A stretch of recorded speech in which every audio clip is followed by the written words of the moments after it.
అందరికీ జై Shriram. Welcome back DSS Dharmavaram channel. మన ధర్మవరంలో చిలిమి ఆంజనేయ స్వామి టెంపుల్ అంటే అతిపెద్ద కోనేరుతో ఉన్న టెంపుల్ ఉంది అంటే నేనైతే ఫస్ట్ ఆశ్చర్యపోయానండి. మన ధర్మవరంలో ఇంత పెద్ద టెంపుల్, ఇంత పెద్ద కోనేరు ఉందంటే, కోనేరుకు మధ్యలో శివాలయము, ఆ శివుని చుట్టూ కూడా 18 జ్యోతిర్లింగాలు ఉన్నాయండి. నేను మీకైతే ఈ వీడియో కంటిన్యూ పెడతాను. ఈ వీడియో లెంత్ ఎక్కువ ఉంటుంది, కింద డిస్క్రిప్షన్లో లింక్ ఇస్తాను. ఫుల్ వీడియో అయితే చూసేయండి. చూస్తున్నారు కదండి. ఇప్పుడైతే ప్రస్తుతానికి మనము ఈ చిలిమి ఆంజనేయ స్వామి టెంపుల్లో మనమైతే పంచముఖ ఆంజనేయ స్వామి టెంపుల్ దగ్గర ఉన్నాము. ఇక్కడ ఎవరెవరు ఉన్నారంటే చూస్తున్నారు కదండి.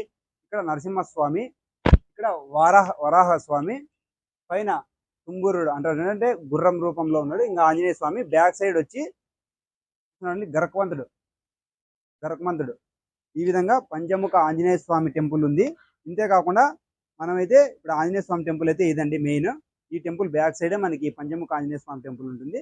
ప్రతి ఒక్కరు కూడా వచ్చి మన ధర్మవరం ప్రతి ఒక్కరూ రావాలని మరీ కోరుకుంటూ నేను మీ డిఎస్ఎస్ ధర్మవరం. ఇలాంటి పురాతనమైన టెంపుల్ వీడియోస్ మరీ చూడాలంటే నా ఛానల్ సబ్స్క్రైబ్ చేసుకుని పక్కన గంట సింబల్ కొట్టి ఆల్ అందరిని సెలెక్ట్ చేసుకోండి. నేను పెట్టే ప్రతి ఒక్క టెంపుల్ వీడియో మీకు నోటిఫికేషన్ ద్వారా వస్తుంది. చూసిన